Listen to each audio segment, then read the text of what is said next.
الحمد لله الذي صير الدين مراتب ودرجات وجعل للعلم به أصولا ومهمات وأشهد أن لا إله إلا الله حقا وأشهد أن محمدا عبده ورسوله صدقا اللهم صل وسلم على محمد وعلى آل محمد كما صليت على إبراهيم وعلى آل إبراهيم إنك حميد مجيد اللهم بارك على محمد وعلى آل محمد كما باركت على إبراهيم وعلى آل إبراهيم إنك حميد مجيد سبحانك لا علم لنا إلا ما علمتنا إنك أنت العليم الحكيم رب اشرح لي صدري ويسر لي أمري واحلل عقدة من لساني يفقه قولي اللهم علمنا بما ينفعنا وانفعنا بما علمتنا وزدنا علما اللهم إني أتبرأ من حولي وقوتي وألتجئ إلى حولك وقوتك اللهم انصرني ولا تنصر علي اللهم أعني ولا تعن علي اللهم اهدني ويسر للهدى فقد حدثني جماعة من الشيوخ وهو أول حديث سمعته منهم بإسناد كل منهم إلى سفيان بن عيينة عن عمرو بن دينار عن أبي قابوس مولى عبد الله بن عمرو عن عبد الله بن عمرو بن العاص رضي الله عنهما عن رسول الله صلى الله عليه وسلم قال الراحمون يرحمهم الرحمن ارحموا من في السماء يرحمكم من في الأرض সমস্ত প্রশংসা রব্বুল আলামিনের জন্য যিনি আমাদেরকে ইলমি হালাকায় বসার তৌফিক দান করেছেন। দুরূদ এবং সালাত বর্ষিত হোক সর্বযুগের সর্বশ্রেষ্ঠ মহামানব আমাদের শিক্ষক মুহাম্মদ সাল্লাল্লাহু আলাইহি ওয়াসাল্লামের উপর। আমাকে একদল শেখ হাদিস শুনিয়েছেন এবং তাদের কাছে এটি আমার শোনা সর্বপ্রথম হাদিস।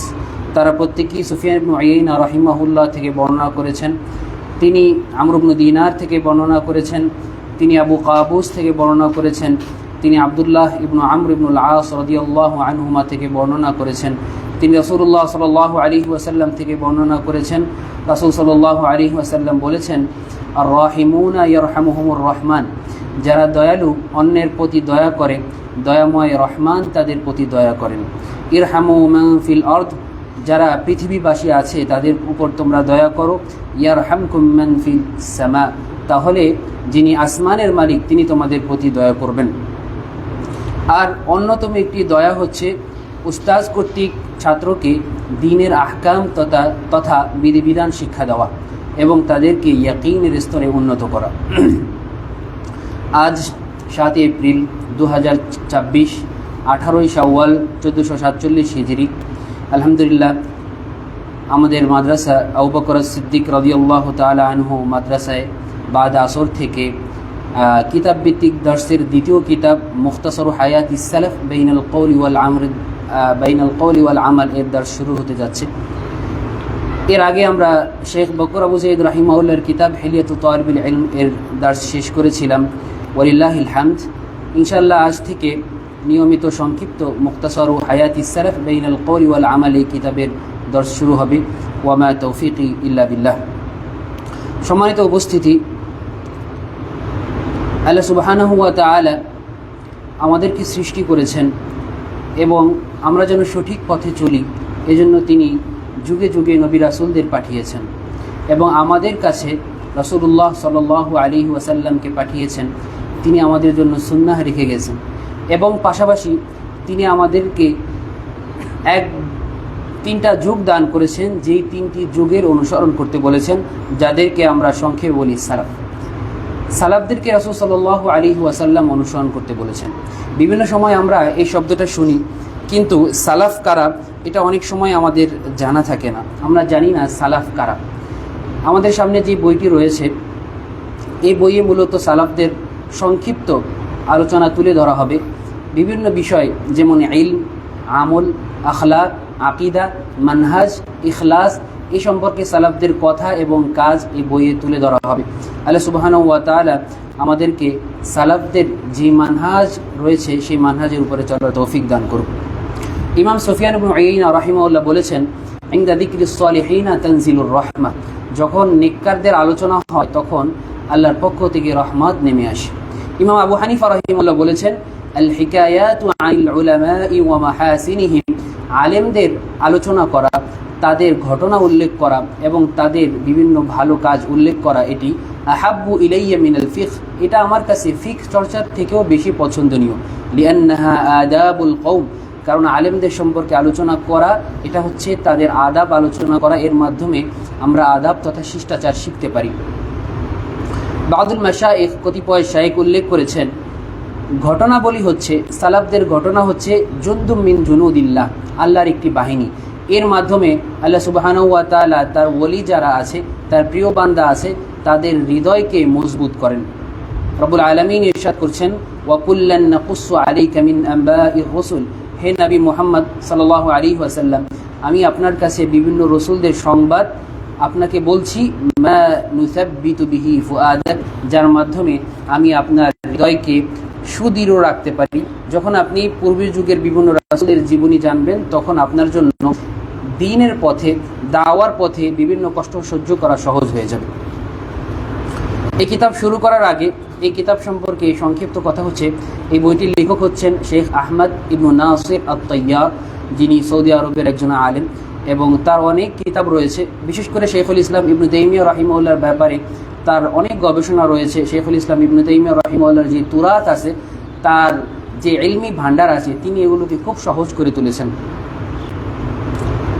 এই বইটা মূলত তিনি 2 খণ্ডে লিখেছিলেন। প্রতি খণ্ডে প্রায় 600 পৃষ্ঠার উপরে পৃষ্ঠা ছিল, কিন্তু তিনি যখন দেখলেন যেটা অনেক লম্বা হয়ে যায়, তিনি কিতাবটার একটি সংক্ষিপ্ত নুসখা, একটি ভাষণ তৈরি করলেন, যাতে মাত্র 400 পৃষ্ঠা রয়েছে, যাতে করে এই কিতাবটির দারাজ দেওয়া এবং কিতাবটি হিফজ করা এবং যাতে মানুষ সময় অসময়ে এই কিতাবটি সাথে রাখতে পারে, এই কিতাবটির মুরাজা করতে পারে এবং সালাফদের সেই পথে তারা চলতে পারে। এই জন্য তিনি এই কিতাবটি সংক্ষিপ্ত করেছেন। এই কিতাবে প্রবেশ করার আগে আমরা সংক্ষিপ্ত আকারে কিছু ভূমিকা উল্লেখ করব। সর্বপ্রথম ভূমিকা উল্লেখ করব আত-তারিফু বিস-সালাফিস সালেহ, অর্থাৎ সালাফি সালেহের সম্পর্কে পরিচয়। সালাফ কারা? সালাফ হচ্ছেন হুম সদরু হাদিহিল উম্মাহ, এই উম্মার শুরু যুগের যারা রয়েছেন তাদেরকে বলা হয় সালাফ, অর্থাৎ সাহাবী, তাবি এবং আতবাউত তাবিঈন যারা রয়েছেন তাদেরকে সংক্ষেপে বলা হয় সালাফ। যাদের ব্যাপারে রাসূল সাল্লাল্লাহু আলাইহি ওয়াসাল্লাম সাক্ষ্য দিয়েছেন তারা হচ্ছেন সর্বোত্তম। রাসূল সাল্লাল্লাহু আলাইহি ওয়াসাল্লাম বলেছেন, সহিহ বুখারী এবং মুসলিমে বর্ণিত হয়েছে, খায়রু উম্মতি কারনি, আমার উম্মতের মধ্যে সবচেয়ে উত্তম যুগ হচ্ছে আমার যুগ, অর্থাৎ রাসূলের যুগ এবং সাহাবাদের যুগ। সুম্মাল্লাযীনা ইয়ালুনাহুম, এরপরে তাদের পরে যারা আসবে, অর্থাৎ তাবিঈনদের যুগ। সুম্মাল্লাযীনা ইয়ালুনাহুম, এরপরে যারা আসবে, অর্থাৎ তাবিঈনদের যুগের ব্যাপারে রাসূল সাল্লাল্লাহু আলাইহি ওয়াসাল্লাম শ্রেষ্ঠ এর ব্যাপারে সাক্ষ্য দিয়েছিলেন। হয় আমরা এই যুগগুলো চলে যাওয়ার পরেও আমরা তাদের নিয়ে আলোচনা করছি এবং তাদের পথ। তো প্রত্যেক এমন ব্যক্তি সালাফদের পথে চলতে চায় তথা সাহাবী, তাবি এবং আতবাউত তাবি তাদের দেখানো পথ এবং মতের উপর চলতে চায়, তাদেরকে সংক্ষেপে বলা হয় সালাফ এবং এই মানহাজকে বলা হয় মানহাজুস সালাফ। মানহাজুস সালাফ এটি কিতাবুল্লাহর উপরে প্রতিষ্ঠিত হয়েছে, সুন্নাহর উপরে প্রতিষ্ঠিত হয়েছে। মানহাজুস সালাফ এটা আল্লাহ সুবহানাহু ওয়া তাআলার বাণী, ফালা ওয়া রাব্বিকা লা ইউহাক্কিমুকা ফীমা শাজারা বাইনাহুম। আল্লাহ সুবহানাহু ওয়া তাআলা বলেছেন, তারা ততক্ষণ পর্যন্ত প্রকৃত মুমিন হতে পারবে না যতক্ষণ পর্যন্ত তোমাকে তাদের বিচারক নির্ধারণ করবে, তাদের দ্বীনের যত বিষয় আছে তারা তোমার কাছে পেশ করবে। এই আয়াত উপর মানহাজুস সালাফ প্রতিষ্ঠিত হয়েছে। মানহাজুস সালাফ প্রতিষ্ঠিত হয়েছে রাসূল সাল্লাল্লাহু আলাইহি ওয়াসাল্লামের বাণী, আলাইকুম বিসুন্নতি, তোমরা আমার সুন্নাহ আঁকড়ে ধরো, এই বাণীর উপরে। মানহাজুস সালাফ প্রতিষ্ঠিত হয়েছে রাসূল সাল্লাল্লাহু আলাইহি ওয়াসাল্লামের এই বাণী, ওয়া ইয়্যাকুম ওয়া মুহদাসাতিল উমুর, তোমরা বিদআত থেকে দূরে থাকো, এই বাণীর উপরে। সুতরাং মানহাজুস সালাফ একটি সহজ এবং সরল এবং সিরাতে মুস্তাকিম, যেই পথের উপরে যারা চলবে তারাই কেবলমাত্র জান্নাতে যাবে, আর এই পথের উপরে যারা চলবে না তারা ৭২ ফিরকার অন্তর্ভুক্ত হবে, যাদের ব্যাপারে রাসূল সাল্লাল্লাহু আলাইহি ওয়াসাল্লাম বলেছেন, কুল্লুহুম ফিন্নার, সবাই জাহান্নামে যাবে। আল্লাহ সুবহানাহু ওয়া তাআলা আমাদেরকে মানহাজুস সালাফের উপরে পরিপূর্ণভাবে চলার তৌফিক দান করুন। সালাফদের আরও কিছু নাম রয়েছে, যেমন আহলুল হাদিস, আহলুল আসার, সালাফদেরকে এগুলোও বলা হয়। সালাফদের বিশেষত্ব রয়েছে, অনেক বিশেষত্ব। সর্বপ্রথম তাদের যে বিশেষত্ব রয়েছে, তারা এমন যুগের ছিলেন যেই যুগের ব্যাপারে রাসূল সাল্লাল্লাহু আলাইহি ওয়াসাল্লাম কল্যাণের সাক্ষ্য দিয়েছেন। রাসূল সাল্লাল্লাহু আলাইহি ওয়াসাল্লাম বলেছেন, সর্বোত্তম জাতি হচ্ছে, সর্বোত্তম যুগ হচ্ছে সেই যুগ যেটা আমার যুগ, অর্থাৎ সাহাবীদের যুগ। এরপরে তাদের পরের যুগ অর্থাৎ তাবিঈদের যুগ, এরপরে তাদের পরের যুগ অর্থাৎ তাবিঈনদের যুগ। এবং এই কল্যাণ তাদের প্রতিটি কাজ এবং কথার মধ্যে নিহিত ছিল। তাদের আখলাক নবী এবং রাসূলদের পরে সর্বোত্তম আখলাক ছিল। তাদের ইখলাস নবী এবং রাসূলদের পরে সর্বোত্তম ইখলাস ছিল। তাদের আকীদা সর্বোত্তম আকীদা ছিল। তাদের মানহাজ সর্বোত্তম মানহাজ ছিল। রাসূল সাল্লাল্লাহু আলাইহি ওয়াসাল্লাম দ্বিতীয় শ্রেষ্ঠত্ব হচ্ছে তাদের অনুসরণ করার ব্যাপারে আমাদেরকে নির্দেশ দিয়েছেন।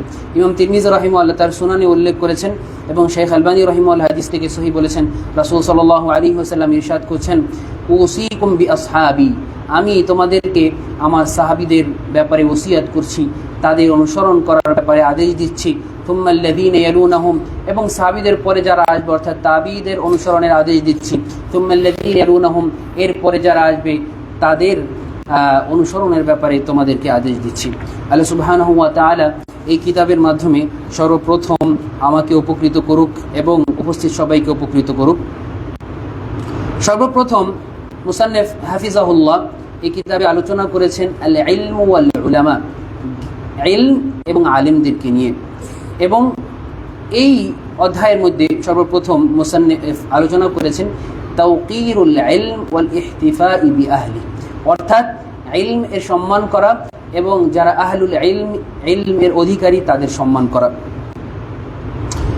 ইবনু মাসউদ রাদিয়াল্লাহু তাআলা আনহু রাজুলান ক্বাদ আসবাল, ইবনু মাসউদ যিনি রাসূল সাল্লাল্লাহু আলাইহি ওয়াসাল্লামের বিখ্যাত একজন সাহাবী ছিলেন, যার মৃত্যু 32 হিজরি। তিনি এক ব্যক্তিকে দেখলেন যে তার কাপড়টা একটু তিনি ঝুলিয়ে রেখেছেন। ফাকালা ইরফা ইজারাক, ইবনু মাসউদ তাকে বললেন যে তোমার কাপড়টা একটু উঁচু করো। ফাকালা ওয়া আনতা ইয়া ইবনু মাসউদ ফারফা ইজারাক, সে ব্যক্তি ইবনু মাসউদের সঠিক যথাযথ সম্মান না করে তাকে বলল, ইবনু মাসউদ তুমিও তো কাপড় ঝুলিয়ে রেখেছো, তোমার কাপড়টা আগে ওঠাও। তো ইবনু মাসউদ বলল, ইন্না বিসাকাইয়া হুমুশা, আমার পাটা একটু চিকন। ইবনু মাসউদ রাদিয়াল্লাহু তাআলা আনহুর পাটা খুবই চিকন ছিল। সেই হাদিসে বর্ণিত হয়েছে, একবার রাসূল সাল্লাল্লাহু আলাইহি ওয়াসাল্লাম ইবনু মাসউদকে কোনো এক গাছের উপরে উঠতে বলেছিলেন বিশেষ কোনো কাজে।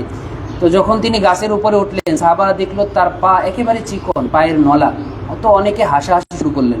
তো রাসূল সাল্লাল্লাহু আলাইহি ওয়াসাল্লামের এই কাজটা পছন্দ হলো না। রাসূল সাল্লাল্লাহু আলাইহি ওয়াসাল্লাম বললেন, ইন্না সাকা ইবনে মাসউদ আথকালু আলাল মিজান মিন উহুদ, ইবনু মাসউদের এই নলাটা, এই পাটা, এটা মিজানের পাল্লায় উহুদের থেকেও বেশি ভারী। তো রাসূল সাল্লাল্লাহু আলাইহি ওয়াসাল্লাম ইবনু মাসউদকে এই শ্রেষ্ঠত্ব দান করেছেন।